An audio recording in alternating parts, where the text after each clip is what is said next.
देखिए घंटे मैटर नहीं करते, कोई 17-18 घंटे हमें नहीं पढ़ना है, इतना हम पढ़ भी नहीं सकते। एक दिन पढ़ सकते हैं, दूसरे दिन नहीं पढ़ पाएंगे। 5 से 6 घंटे ही आपको देने हैं, उतने निकालने हैं। पर वो जो वक्त आप अपनी पढ़ाई को देते हो, वो कंसिस्टेंटली आपको रोज उतना ही अपने पढ़ाई को देना है। Consistency is the key, that is the first and the most important thing जो आपको ध्यान में रखनी है। नमस्कार, आपको बोर्ड पे एक वर्ड दिख रहा होगा, स्वमूल्यांकन। और स्वमूल्यांकन इंग्लिश में इसको हम बोल सकते हैं सेल्फ असेसमेंट। और एक तो होता है कि दूसरा आपका मूल्यांकन करते हैं, एग्जाम देते हैं हम लोग, है ना। हम कितने पानी में हैं, कितने लेवल में हैं, वहाँ देखते हैं।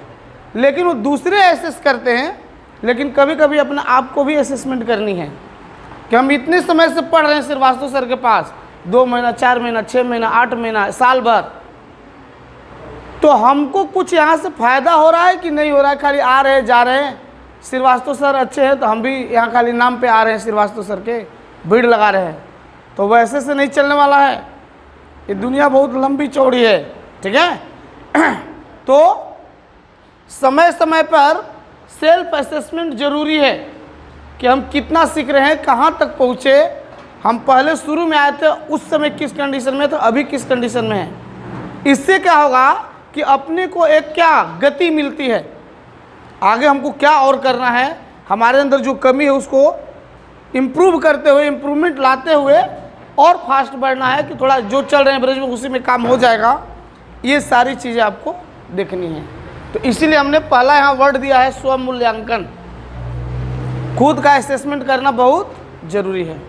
तो आइए, और मैं समझता हूँ कि अगर ये वर्ड आज आप सुन लिए तो खुद को एक गेसिंग, एक अनुभव जो है माइंड में लाएंगे कि हम शुरू में यहाँ पे क्लास में ज्वाइन किए थे और अभी हम 2-4-6 महीने जो भी हुआ, हमको क्या कुछ फ़ायदा हुआ, क्या कहाँ तक हम पहुँचे हैं। ये सारी चीज़ों को आप लोग को असेसमेंट करनी है, ठीक है। तो आइए, इसी के साथ हम पुनः जो है general knowledge and general science के मिसलेनियस टाइप्स के क्वेश्चन जो है डिस्कस करने वाले हैं। और कल हम लोग आखिरी क्वेश्चन डिस्कस किए थे कि हमारे संविधान में जो है स्वतंत्रता, समानता और बंधुत्व, ये वर्ड जो है जोड़े गए, लाए गए हैं, वो जो है कहाँ से लिए गए हैं। तो बताया था हमने फ्रांस से, और फ्रांस की क्रांति हुई थी, फ्रांस में एक क्रांति हुई थी 1789 में, जिसको हम लोग बोलते हैं क्या, फ्रांसीसी क्रांति। और उस फ्रांसीसी क्रांति का नारा था क्या चीज़, स्वतंत्रता, समानता और बंधुत्व। मतलब हमको आज़ादी चाहिए, स्वतंत्रता, समानता, इक्वलिटी होना चाहिए, कोई बड़ा कोई छोटा ऐसा नहीं चलेगा, और बंधुत्व, आपस में भाईचारे की ना क्या होना चाहिए, भावना होनी चाहिए, इस तरह की चीज़ें। तो ये थी फ्रांसीसी क्रांति का ये था। नहीं, आइए आ जाइए, चलिए इधर से। मुसोलिनी कहाँ का था, इटली, है ना। अच्छे, और नेपोलियन बोनापार्ट कहाँ का था, यस वही था।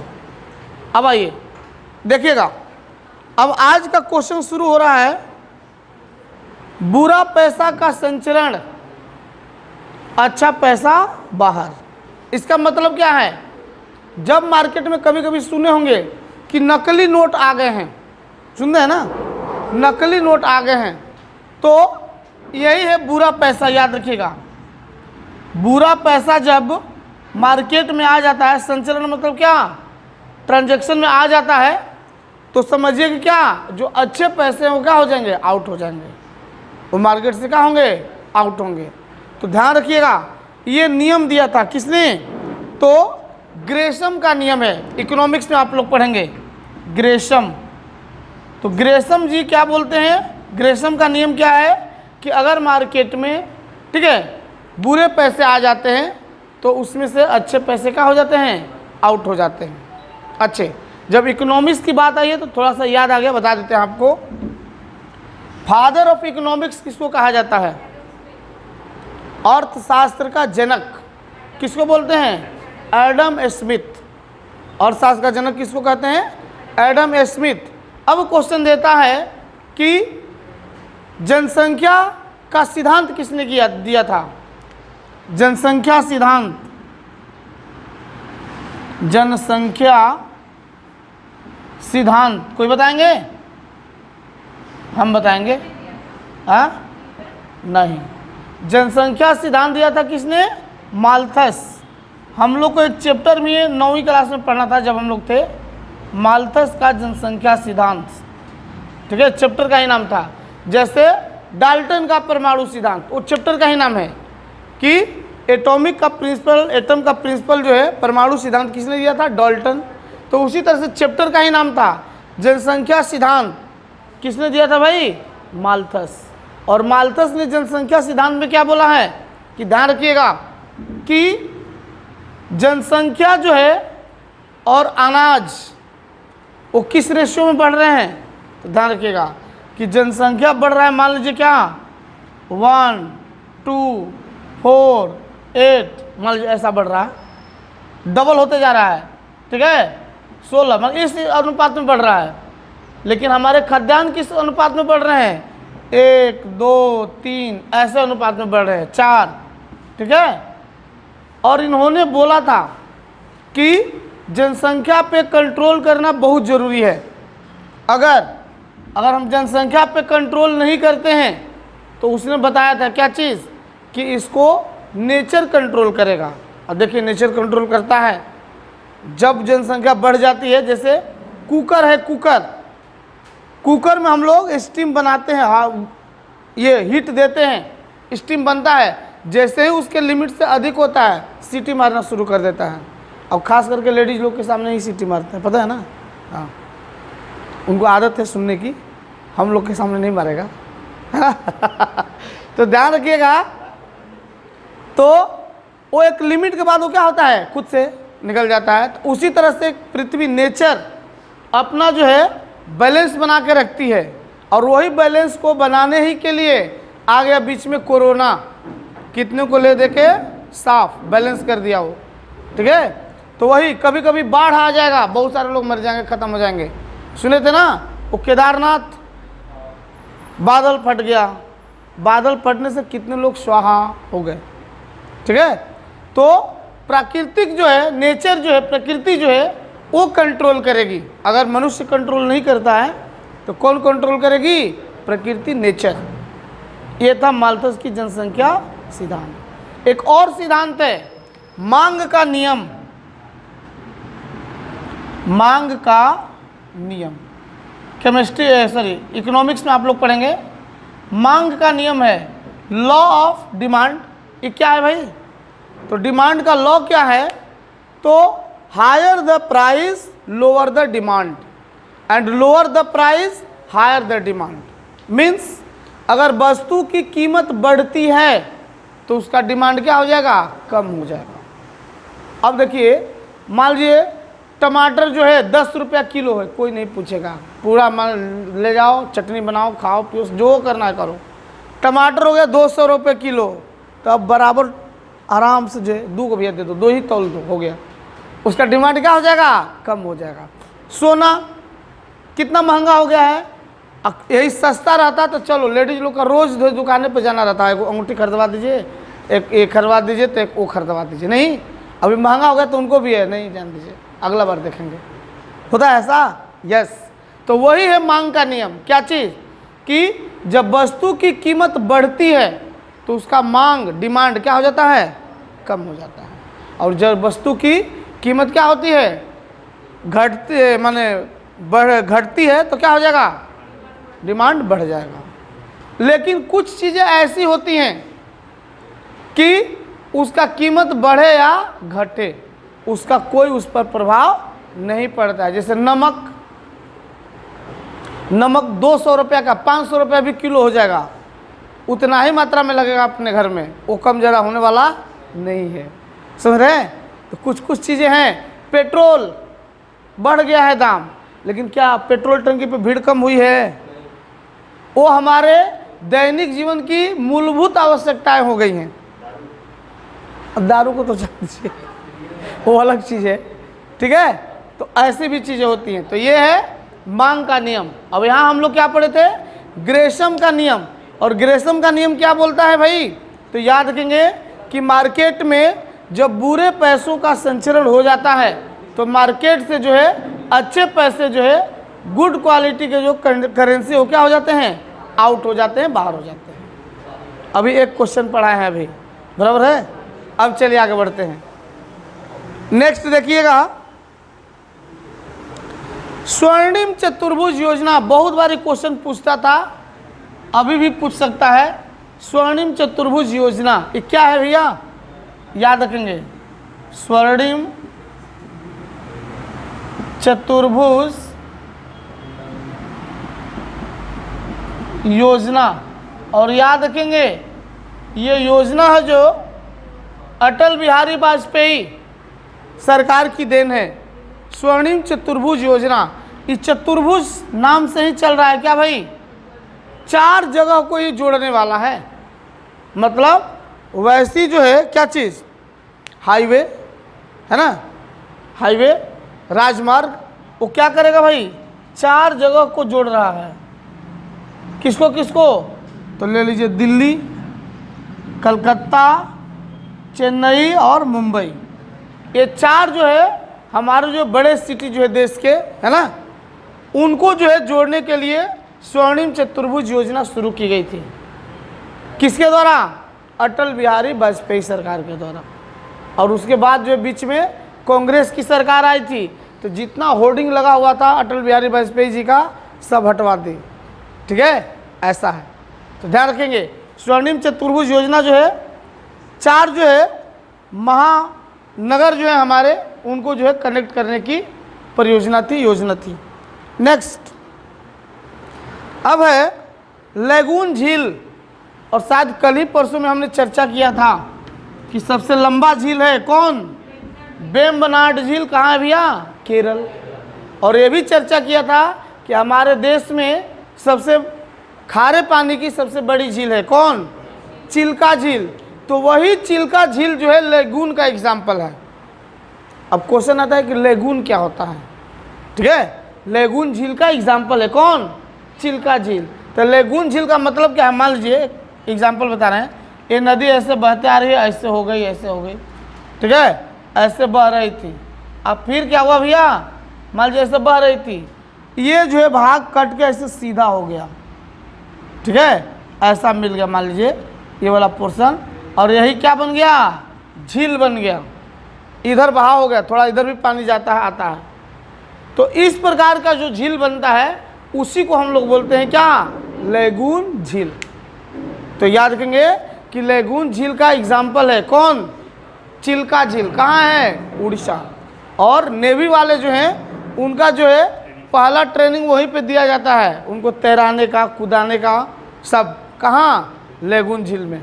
और खारे पानी का झील है, हमको कैसे पता है भैया, हमारे स्टूडेंट वहाँ ट्रेनिंग में गए हुए हैं, ठीक है, हमारे पढ़ाए हुए साथ में रख के पढ़ाते थे। ऐसे ऐसे स्टूडेंट हैं, हम कभी भी अकेले नहीं रहे हैं। एक रूम में 4 बच्चे, 5 बच्चे, 7 बच्चे ऐसे, और वो रूम में जगह नहीं है तो बाजू वाला रूम दिलवा देते थे, चलो भैया बैठो पढ़ो। अपने को भी फ़ायदा होता था, बना बनाया खाने को मिलता था, अपने को बनाने की ज़रूरत नहीं, ठीक है, अपना केवल पढ़ाते रहो, उनको भी पढ़ाओ, वो खाना बना के खिलाते रहेंगे। शुरू से अपना ऐसा ही चलते आ रहा है। अब देखेंगे तो यह है लेगून झील। और याद रखिएगा जैसे कि अपर्णा बताएं कि पूछ दिया कि भारत का जो है तीसरा जो है राष्ट्रपति कौन थे कल के एग्जाम में, तो आजकल ऐसे ही पहला तो सब याद रखते हैं भैया कि पहला जो है सबसे बड़ा जो है खारे पानी का झील कौन सा भैया, तो सभी को याद है चिल्का। लेकिन हम बताते रहते हैं दूसरा बड़ा खारे पानी का झील कौन है, सांबर झील। ऐसे भी याद रखो भैया, इडली वगैरह के साथ जो है डोसा के साथ सांबर खाते हैं, तो सांबर कैसा रहता है, नमकीन रहता है। तो नमकीन पानी का झील है। और दूसरा बड़ा झील है कहाँ है, राजस्थान।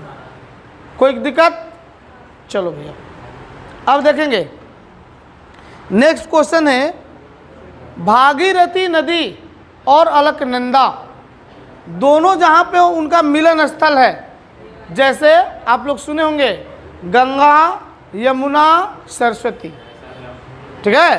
प्रयागराज, उसको क्या बोलते हैं, प्रयागराज अब नया नाम हो गया है इलाहाबाद में। तीनों का संगम है और तीनों के संगम के नाम पर ही अमिताभ बच्चन का एक पिक्चर आया था, गंगा यमुना सरस्वती, गाना भी था उसमें, गंगा यमुना सरस्वती प्यार के पैगाम है, जहाँ पे तीनों हिलमिल जाए वहीं का संगम नाम है, ठीक है। तो याद रखिएगा, तो गंगा यमुना सरस्वती तीनों नदियाँ का मिलन स्थल है प्रयागराज में। पहले इलाहाबाद, अब हो गया क्या, प्रयागराज। ऐसे पुराना नाम ही हो प्रयागराज, चलिए प्रयागराज प्रयागराज बोलते थे लोग, लेकिन आगे योगी बाबा उसको बराबर कर दिए, ठीक है। इलाहाबाद नहीं रहेगा, अब क्या रहेगा, प्रयागराज। और ध्यान रखिएगा कि उसी तरह से जहाँ भागीरथी नदी, भागीरथी और अलकनंदा, अलकनंदा, ये जो है दोनों जहाँ पे मिलती हैं नदियाँ, उस संगम का नाम दिया गया है क्या, देवप्रयाग, देवप्रयाग, प्रयाग, ठीक है। और थोड़ा सा ध्यान रखिएगा, देवप्रयाग है ना। अब क्या है, ये बद्रीनाथ का नाम सुने हैं क्या, बद्रीनाथ वो कहाँ है, अलकनंदा नदी के किनारे। बद्रीनाथ कहाँ है, अलकनंदा नदी के किनारे है। और भागीरथी के बारे में आप लोग सुने होंगे, ये भागीरथी एक संत महात्मा थे, वैसा धार्मिक हमारा ये है, वो गंगा जी को क्या लाए थे, पृथ्वी पे लाने का काम उन्होंने किया था, ऐसा मान्यता है, हम लोग धार्मिक जानते हैं। तो सुनिएगा कि भागीरथी और अलकनंदा नदी जहाँ पे मिलती हैं, उस स्थान का नाम दिया गया है क्या, देवप्रयाग। ऐसे भी याद रखिएगा कि ये गंगा मैया से संबंधित है और ये बद्रीनाथ तो देवी देवता ही है नहीं, तो इसीलिए उनका नाम क्या रख दिया गया, देवप्रयाग। एक है रुद्रप्रयाग है, आपके लिए होमवर्क देखिएगा, आप लोग को भी कुछ वर्क मिलना चाहिए ना। रुद्रप्रयाग, एक है कर्णप्रयाग, जानते हैं कि नहीं, ये वाला सुने होंगे, ये वाला शायद नहीं सुने होंगे, सुन लीजिएगा। एक है क्या, देवप्रयाग। ये तीनों जो है नदियों का मिलन स्थल ही है। तो आपका वर्क रहेगा, कल हमको इसको बताइएगा। आज हम आगे बढ़ते हैं, ठीक है। आपको भी ढूंढना चाहिए ना, टोटल बना बनाया मिला के खाली खाते रहेंगे, आपको भी बनाने को सीखना है। अब आइए नेक्स्ट, आगे क्वेश्चन है, वह पठार जिसमें पश्चिम एवं पूर्वी दोनों घाटें जो है क्या होती हैं, मिलती है। कल परसों हमने पढ़ाया था, और यहाँ पे जो है हमने बताया था कि पूर्वी घाट और पश्चिमी घाट, इधर से हो गया पूर्वी घाट और इधर से हो गया पश्चिमी घाट। यहाँ पे जो मिलन स्थल है, वहाँ पे जगह का नाम दिया गया है क्या, नीलगिरी। और नीलगिरी की पहाड़ी बताए थे, जिसमें क्या, टोडा जनजाति पाई जाती है। और इसका सर्वोच्च चोटी जो है उसका नाम है क्या, दोदा बेटा। क्या नाम है भैया, दोदा बेटा, ठीक है, ये ध्यान रखिएगा। अब क्वेश्चन है कि पूर्व से आने वाली और पश्चिम से आने वाली नदियों का जल बहाव जो है, वहाँ से धारा जो है अलग अलग होता है। एक बार पढ़ रहे सेंटेंस को, वह पठार जिसमें पश्चिम और पूर्व दोनों ओर बहने वाले जल निकास हैं। मतलब ऐसा पठार है वो कि उससे जो है पूरब की ओर भी पानी बहता है और पश्चिम की ओर भी पानी बहता है, दोनों साइड में पानी का बहाव है। तो वो कौन सा पठार है भाई, मालवा का पठार। नाम सुने हैं, मालवा का पठार। और पठार किसको बोलते हैं यार, पठार को इंग्लिश में बोलते हैं, बोलिए ना ना ना ना, सुनिएगा, पठार को हम लोग इंग्लिश में बोलते हैं प्लेट्यू। क्या बोलते हैं, प्लेट्यू। एक देखिए क्या होता है, मैदान, फिर क्या होता है, पठार, ठीक है, फिर क्या होता है, पर्वत या पहाड़ी कहिए, चाहे पहले पहाड़ी आता है, फिर क्या होता है, पर्वत। ऐसा है, सुनने में देखने में तो सभी एक ही जैसे लगते हैं, लेकिन सब थोड़ा थोड़ा अलग है। मैदानी इलाका जहाँ हम लोग रह रहे हैं, ये क्या है, मैदानी है, फील्ड है जहाँ खेती वेती कर सकते हैं, समतल भूमि लगभग, ठीक है। पठार बोले तो इस मैदानी इलाके से थोड़ा सा उठा हुआ भूमि, जैसे सपोज यहाँ क्या बिजासन लेनी कुछ है ना, यहाँ पे थोड़ा सा उठा हुआ है, या उसके आगे थोड़ा सा वो टेकड़ी है, कौन टेकड़ी बोलते हैं आप लोग, उस पर एक मंदिर भी है इधर बिजासन में ही आगे जाने पे, है ना, देउलवाड़ा, हाँ वो जो भी है, ठीक है। तो टेकड़ी हो गया, उसी तरह का पठार है। और पठार में क्या होता है कि पठार में ऊपर चल के थोड़ा समतल टाइप का रहेगा, ऊंचा थोड़ा रहेगा, समतल टाइप का रहेगा, उस पर खेती वेती भी की जा सकती है, ऐसा होता है। तो ये है पठार।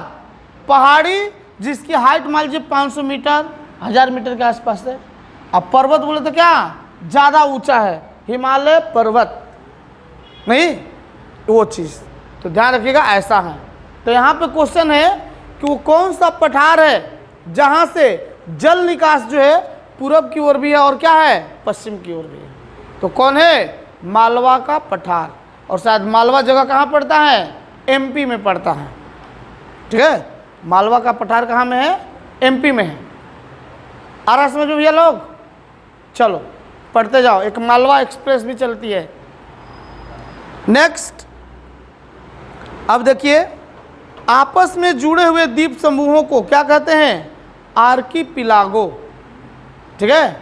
आर्कीपिलागो क्या होता है भैया, तो ध्यान रखिएगा कि दो द्वीप समूह जो है आपस में जुड़े हुए हैं, किसी रास्ते से कनेक्ट हैं, तो उसको, जैसे मान लीजिए इंडिया तो द्वीप नहीं है ना, कल जानकारी के लिए आपको बता रहे हैं, ये अपना जो है श्रीलंका जो है वो क्या है, आइलैंड है, ये टापू नहीं है अपना, लेकिन फिर भी हम बता दें, हाँ वही बोल रहे हैं, ये श्रीलंका टापू है। तो मान लीजिए सपोज कोई ले लेते हैं, यहाँ पे कोई एक जो है क्या है, आइलैंड है, तो इनको कनेक्ट करने वाला जो रास्ता है, तो रास्ता बोले तो क्या जमीन नहीं रहेगा, वो पानी से ही कनेक्ट है वो, तो इसी दोनों को कनेक्ट करने वाला जो रास्ता है उसी को हम लोग बोलते हैं क्या, आर्कीपेलागो, ठीक है। क्या बोलते हैं, आर्कीपेलागो। अच्छा, एक वर्ड माइंड में आ रहा है, इस तरह का कुछ एक और वर्ड बताया था आप लोग को,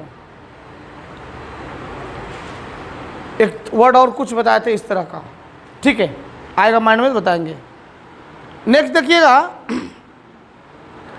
विश्व वन्य जीव दिवस कब मनाया जाता है, सुनिएगा। विश्व वन्य दिवस मतलब दुनिया में जो जीव हैं उनको संरक्षित रखने के लिए, लोगों में जागरूकता लाने के लिए विश्व वन्य दिवस मनाया जाता है। कब मनाया जाता है, तो याद रखिएगा हर साल जो है 3 मार्च को, 3 मार्च को क्या मनाया जाता है, विश्व वन्य दिवस। कब मनाया जाता है, 3 मार्च को। नेक्स्ट क्वेश्चन है विटामिन, और अब यह विटामिन आ गया तो थोड़ा सा इसको उधेड़ बुन करते हैं, इसका हम विटामिन। और पहला क्वेश्चन है कि विटामिन से हमको कितने ऊर्जा मिलते हैं। विटामिन हम लोग लेते हैं ना, जाते हैं डॉक्टर जो लिख देता है, हाँ ये विटामिन बी कॉम्प्लेक्स वाला खाना है आपको, तो विटामिन से हमारे बॉडी को कितने एनर्जी मिलते हैं। ध्यान रखना भैया, विटामिन से हमारे बॉडी को एनर्जी नहीं मिलता है, विटामिन से कोई एनर्जी नहीं मिलता है। वो क्या है, हमारे बॉडी का मेंटेनेंस करने वाला चीज़ है वो, ठीक है, उससे एनर्जी नहीं मिलती, ध्यान रखिएगा। अब क्वेश्चन है कि विटामिन का खोज किसने किया था, फंक, मतलब अपने भाषा में विटामिन लेके फाँक जा, मतलब क्या खा जा, ठीक है, ऐसा। तो विटामिन का खोज किसने किया है भैया, फंक। और यहाँ पे पार्टिकुलर दिया हुआ है, विटामिन सी का खोज किसने किया है, उसका भी किया है, किसने, फंक। अब विटामिन की बात आ गई है तो थोड़ा सा यहाँ पे हम चर्चा करेंगे। लीजिए शॉर्टकट में A B C D E और क्या के, इतना ही मेन है, एच भी है ना, बायोटिन।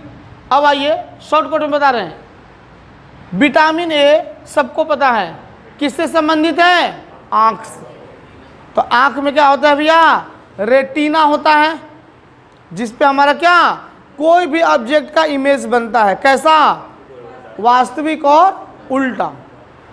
ठीक है, कहाँ बनता है? रेटिना, दृष्टि पटल उसको बोलते हैं। तो रेटिना से ही विटामिन ए जो है हमारे आंख के लिए जरूरी है, उसी नाम पे रखा हुआ है। इसका नाम क्या? रेटिनॉल।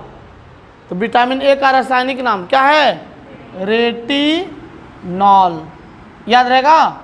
दूसरा भी नाम है बताए हुए हैं, एक्सेरोफाइटॉल। क्या नाम है? एक्सेरो या एक्सेरो भी हो सकता है, फाइटॉल। तो ध्यान रखिएगा, एक्सेरोफाइटॉल या एक्सेरोफाइटॉल जो है विटामिन ए का ही नाम है, दूसरा नाम है। ओके। और विटामिन ए हमको कहाँ से मिलता है भाई? गाजर, अंडा, दूध, है ना, पका पपीता, पका आम, लेकिन कच्चा बादाम नहीं। गाना है ना, कच्चा बादाम खाओ, कच्चा बादाम, लेकिन कच्चा बादाम खाना नहीं, भिंगो के खाना हमारे तरफ से। अब चलो विटामिन बी। तो विटामिन बी के कई भाई हैं इसके, B1, B2, B3, B12 तक है। तो इसको हम लोग बोलते हैं विटामिन बी कम्प्लेक्स। और विटामिन B1 जो होता है उसका नाम है क्या? थायमिन। विटामिन B1 का नाम क्या है? थायमिन। और उसकी कमी से कौन सी रोग होती है? तो नाम ही है बेरी बेरी, बार बार रोग होगा ऐसा। ठीक है, तो विटामिन B1 की कमी से कौन सा रोग होता है? Beriberi. इस तरह से और भी है, इसमें 12 तक है। तो सीधे लास्ट वाले को फर्स्ट और लास्ट देखते हैं। विटामिन B12, इसकी कमी से क्या होती है भाई? तो हमारे बॉडी में जो है रक्त अल्पता, ब्लड की कमी, खून की कमी, उसी को एक और वर्ड और भी बोलते हैं, रक्त क्षीणता। और सबसे बोलचाल की भाषा वाला वर्ड है एनीमिया। तो याद रखेंगे, विटामिन B12 की कमी से होती है क्या? एनीमिया। ठीक है। और विटामिन B12 के बारे में पढ़ाए हुए हैं। इसका केमिकल नाम क्या है? साइनोकोबाल्मिन। विटामिन B12 का केमिकल नाम क्या है? साइनोकोबाल्मिन। और ये भी ध्यान रखना भैया कि विटामिन B12 का कलर कैसा होता है? पिंक। पिंकी को थोड़ा कमजोरी हो गई थी, तो क्या डॉक्टर साहब ने विटामिन B12 दिया। तो विटामिन B12 पिंकी थी, मतलब कलर कैसा था? पिंक। ऐसे याद रखिएगा। ठीक है। अब इसमें विटामिन B12 में एक धातु भी पाया जाता है, कोबाल्ट। ठीक है, कोबाल्ट धातु पाई जाती है। नेक्स्ट सी, जो यहाँ पे क्वेश्चन में है, विटामिन सी, इसका खोज किसने किया है? फंक। और विटामिन सी बोले तो ध्यान रखिएगा, ये जो है खट्टे रसदार फलों में पाया जाता है विटामिन सी। और इसका रासायनिक नाम क्या होता है? Ascorbic acid. क्या नाम है? Ascorbic acid. और इसकी कमी से होने वाला बीमारी का नाम है क्या? स्कर्बी। स्कर्बी। और इससे क्या होता है भाई? तो मसूड़े वगैरह में सूज हो जाता है, ब्लड आ जाता है, सूजन हो जाता है, ऐसा। तो है विटामिन सी, घाव भरने में सहयोग करता है। विटामिन डी, तो विटामिन डी का केमिकल नाम होता है कैल्सीफेरॉल। और कैल्सीफेरॉल बोले तो ध्यान रखना भैया, कैल्शियम का नाम सुने हैं, जो हमारे हड्डियों की मजबूती के लिए जरूरी है, तो उसी से रिलेटेड है। तो इसका रासायनिक नाम है कैल्सीफेरॉल, और ये हड्डियों के मजबूती के लिए ज़रूरी है। और याद रखिएगा, विटामिन डी की कमी से एक बीमारी होती है, खास करके छोटे बच्चों में। उस बीमारी का नाम है रिकेट्स। क्या नाम है? रिकेट्स, या सूखा रोग भी बोलते हैं। उसमें बच्चा जो है एकदम दुबला पतला रहेगा, इतुंद लगा उससे निकला हुआ है थोड़ा, और एकदम लकड़ी जैसा रहेगा वो। ठीक है, हाँ, सूखा रोग बोलते हैं उसको, विटामिन डी। इसीलिए डॉक्टर साहब क्या बोलते हैं, जो बच्चा जो पैदा होता है, अभी इतना गर्मी के दिन में नहीं, धूप में ले जाके सुखाई जाएगा वो, है ना, ठंडी वगैरह के दिन में क्या उसको 5-10 मिनट के लिए धूप में ले जाइए। क्यों भाई? उसको विटामिन डी मिलना चाहिए। तो क्वेश्चन आ गया कि विटामिन डी कहाँ से मिलता है? तो सूर्य के प्रकाश में मिलता है, सूर्य के प्रकाश से मिलता है। इसके अलावा और कहीं से मिलता है? यस, ये मछली में भी मिलता है। ठीक है, मछली में भी मिलता है क्या? Vitamin D. विटामिन ई, अब देखो ये कितना बढ़िया है। विटामिन ई का नाम है क्या? टोकोफेरॉल। और इसकी कमी से क्या होता है? नपुंसकता, ये क्या चीज़ हो गया यार? टोकोफेरॉल। और ध्यान रखेंगे यूपी, बिहार और बंगाल में ज़्यादा जादू टोना चलता है, ऐसे महाराष्ट्र में भी चलता है, अभी कम नहीं है, ध्यान रखिएगा। हाँ, टोकोफेरॉल क्या भाई? उसको टोक दिया है, जादू टोना कर दिया है, उसका बच्चा ही नहीं हो रहा है, ऐसा होता है। तो नपुंसकता मतलब संतान पैदा करने की एबिलिटी क्या होती है? ख़त्म हो जाती है। किसकी कमी से? Vitamin E. और इसी की कमी से बाल भी क्या होता है? झड़ता है। और कल हम अपना वीडियो देख रहे थे यार, वो अपना इस पे लगा के टीवी पे, एंड्रॉयड लिए है ना, थोड़ा उसका भी आनंद लेना है ना। श्रीवास्तव सर उसमें कैसे दिख रहे हैं? तो बढ़िया दिख रहे हैं, लेकिन पीछे मुड़े तो देख रहे हैं कि आगे थोड़ा सा बाल जा रहा है अपना, हमें इसका मरम्मत करना पड़ेगा, है ना। तो इसीलिए आगे यहाँ पे विटामिन ई इसलिए बता दिए। तो विटामिन ई की कमी से ही क्या होता है? बाल झड़ता है।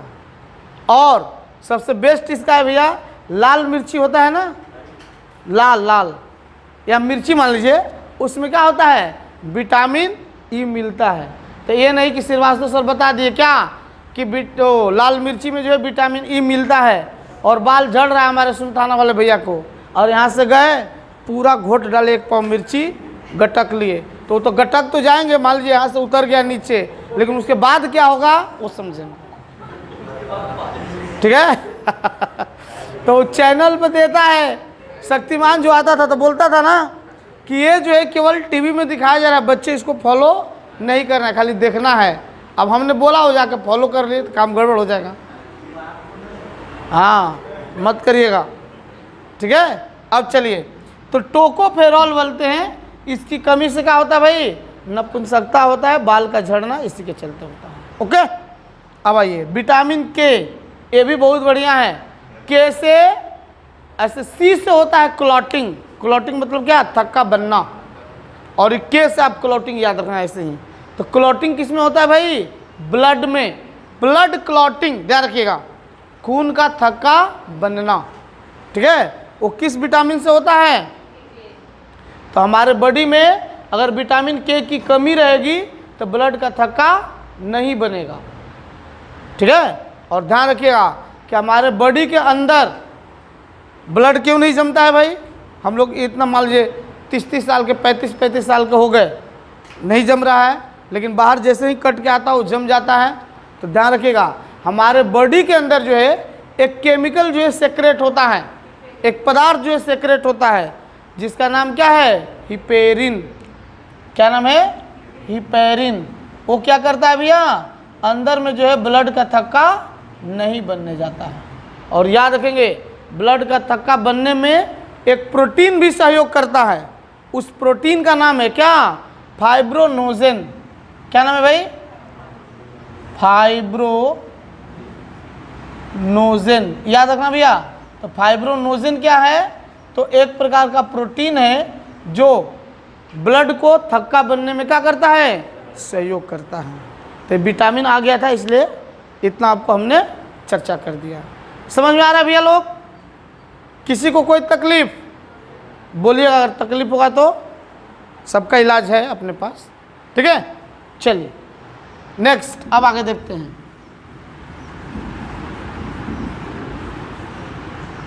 आइए, अब क्वेश्चन है, मैथ भी पढ़ना है, ठीक है, 2 मिनट और टाइम लेते हैं, 1-2 क्वेश्चन, इसके बाद मैथ पढ़ेंगे। अनुच्छेद 214 का संबंध किससे है? आर्टिकल 214 अनुच्छेद, तो याद रखना भैया, अनुच्छेद 214 जो है संबंधित है किससे? राज्यों में उच्च न्यायालय का प्रावधान। उच्च न्यायालय, देखिए एक सर्वोच्च न्यायालय होता है, सबका मालिक एक दिल्ली में, और लगभग हर राज्य में एक क्या होता है? उच्च न्यायालय होता है। लेकिन कोई ज़रूरी नहीं है कि एक उच्च न्यायालय जो है एक ही राज्य के लिए रहेगा, 2-3 राज्य के लिए भी हो सकता है। जैसे मुंबई का हाई कोर्ट जो है तो केवल मुंबई के लिए, महाराष्ट्र के लिए नहीं है, गोवा भी उसमें आता है, और आजू बाजू वाले छोटे वाले होंगे वो भी आ सकते हैं उसमें। तो याद रखेंगे, ऐसे जनरली क्या है कि राज्यों में, एक राज्य में एक उच्च न्यायालय रहता है। और ये भी है कि मैक्सिमम जो है उनका जो कैपिटल सिटी रहता है राजधानी होता है वहीं पे मैक्सिमम रहता है, लेकिन बहुत सारे क्या हैं, एक्सेप्शन भी है। जैसे ये मध्य प्रदेश है, उसकी राजधानी कहाँ है भैया, भोपाल में, लेकिन उसका हाई कोर्ट कहाँ है, अपना जबलपुर में। नहीं, उसी तरह से ले लीजिए छत्तीसगढ़, छत्तीसगढ़ की राजधानी कहाँ है, रायपुर, लेकिन उसका उच्च न्यायालय कहाँ है, बिलासपुर। ठीक है, ऐसा हो सकता है। तो ध्यान रखिएगा, अनुच्छेद 214 जो है वो किससे संबंधित है, राज्यों में उच्च न्यायालय का प्रावधान, हाई कोर्ट।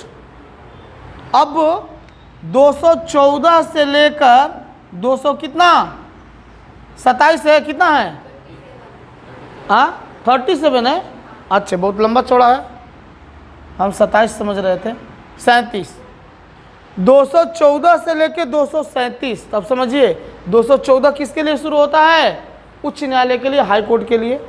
237 तक मतलब हाई कोर्ट का क्या अधिकार क्षेत्र है, वो क्या क्या न्याय कर सकता है, क्या क्या जजमेंट वगैरह दे सकता है, वो सारी चीज़ों का वर्णन है कहाँ, अनुच्छेद 214 से लेकर कहाँ 237 तक। तो 214 से 37 याद रखिएगा, उच्च न्यायालयों के उनके अधिकार क्षेत्र, न्यायालय है ना, न्याय क्या क्या दे सकते हैं, जजमेंट क्या क्या दे सकते हैं, उससे रिलेटेड है। ठीक है, चलिए अब है हाँ कि यह हाई कोर्ट जो है उच्च न्यायालय है, उसके अधिकार क्षेत्र को बढ़ाना है या घटाना है, तो कौन कर सकता है, पहला ही ऑप्शन रहेगा सर्वोच्च न्यायालय, और बच्चा उसी को टिक मारेंगे। नहीं, अपना संसद जो है बहुत पावरफुल है, जितना घटाना बढ़ाना है वो क्या करते हैं, खुद से करते हैं। एक दिन बताए थे, अपना बढ़ाना होगा तो रात को मीटिंग करके बढ़ा लेंगे, 1 लाख पेमेंट है तो सीधे 5 लाख होगा। कल पता चलेगा क्या, पेपर में आ जाएगा कि सांसदों का वेतनमान बढ़ गया, कितना भैया, जो 1 लाख था सीधे हो गया 5 लाख। अब बाकी सरकारी कर्मचारी क्या, वो झंडी झोला लेकर घूम रहे हैं, वो तो ज़्यादा मेहनत कर रहे हैं यार, धूपा में। देखो हमको तो फायर ब्रिगेड वाले पर दया आ रही थी, कितना बेचारा जंगल में 5-5 किलोमीटर अंदर ऐसे ही पैदल, कुछ भी नहीं है, शेर अगर एक मिल गया तो धक दबोच देगा उसी में। ठीक है, ऐसा, और वो अंदर में बेचारे घुस घुस के आग को ब्रेक कर रहे हैं कि इधर अपने तरफ नहीं आना चाहिए, बुझ जाए।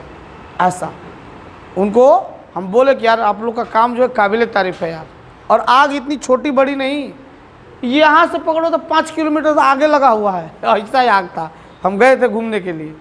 ठीक है, ऐसा है, तो ध्यान रखिएगा, जान दीजिए। सांसद लोग कुछ सुनेंगे तो कहीं श्रीवास्तव सर पे, लेकिन श्रीवास्तव सर डरने वाले नहीं, बोलते हैं। चलो आगे, अब चलना आगे भैया डंके के चोट पे। तो हाई कोर्ट का अधिकार क्षेत्र घटाना है बढ़ाना है, वो किसके अंदर में आता है भाई, संसद के। और संसद बताए हुए हैं, संसद किसके मिलने से बना है, 3 त्रिदेवा है इसमें। क्या भैया, पहले राष्ट्रपति, लोकसभा और राज्यसभा, तीनों के मिलने से हमारा क्या बनता है, संसद। आगे चलिए, अब है अनुच्छेद 217 के तहत राष्ट्रपति हाई कोर्ट के मुख्य न्यायाधीश की नियुक्ति करते हैं। अब हाई कोर्ट आ गया, उसी से संबंधित जो है सारी चीज़ यहाँ पे लिख दिया गया है। 214 के बाद इसमें 217 का चर्चा कर रहा है कि 217 में वर्णन किया गया है कि जो हाई कोर्ट है उसके जो है चीफ जस्टिस सीजे, उसका जो है नियुक्ति करेगा कौन, राष्ट्रपति। एक मिनट रुकिएगा, एक थोड़ा कन्फ्यूजन हो गया। हाँ यही कन्फ्यूजन हो गया था। देखेंगे 217 के तहत राष्ट्रपति हाई कोर्ट के मुख्य न्यायाधीश की नियुक्ति करता है। तो क्वेश्चन है कि जो हमारा सुप्रीम कोर्ट है उसके मुख्य न्यायाधीश की नियुक्ति कौन करते हैं, तो याद रखेंगे राष्ट्रपति ही करते हैं। और हाई कोर्ट के भी जो चीफ जस्टिस हैं उनकी भी नियुक्ति कौन करते हैं, राष्ट्रपति ही करते हैं। देखो राष्ट्रपति का पावर कितना है, जो सबको न्याय देता है उसको भी चुनने का काम करते हैं। कौन, एक तरह से वो ब्रह्मा है नहीं हाँ, वो जो है उत्पन्न करने वाले, ब्रह्मा विष्णु महेश पढ़े हैं ना। हाँ, तो राष्ट्रपति, ध्यान रखिएगा। और क्वेश्चन है कि अब क्वेश्चन है कि उच्च न्यायालय की मुख्य न्यायाधीश की नियुक्ति तो राष्ट्रपति करते हैं, किस अनुच्छेद के तहत? 217 के तहत। तो क्या अपने मन से? नहीं, वो क्या करते हैं, वहाँ के जो राज्यपाल रहेंगे, गवर्नर रहेंगे, उनसे भी परामर्श लेते हैं, सहमति लेते हैं। इसके बाद अपने विवेक के अनुसार वो क्या करेंगे, वहाँ के चीफ जस्टिस का नियुक्ति करते हैं। कौन? राष्ट्रपति। तो फाइनली क्या हो गया कि अनुच्छेद 217 के तहत राज्यों में जो उच्च न्यायालय हैं उनके मुख्य न्यायाधीश की नियुक्ति करते हैं कौन? राष्ट्रपति, और वहाँ के उस राज्य के राज्यपाल के परामर्श के हिसाब से। क्लियर? चलिए अब आगे देखते हैं, और इसी से रिलेटेड है इसलिए बता दे रहे हैं।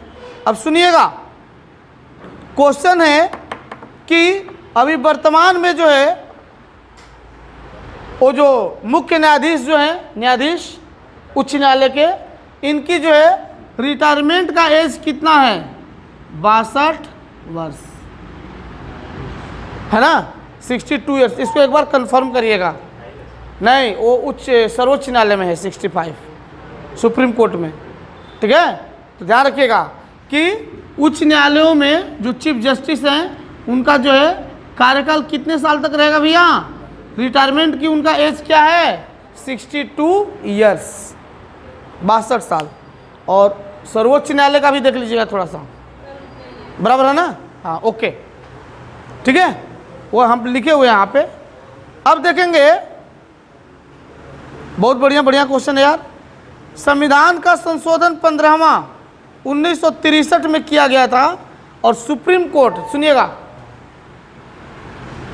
बराबर है, तो सुप्रीम कोर्ट के जो न्यायाधीश होते हैं, मुख्य न्यायाधीश होते हैं, उनका एज कितना होता है भाई रिटायरमेंट का?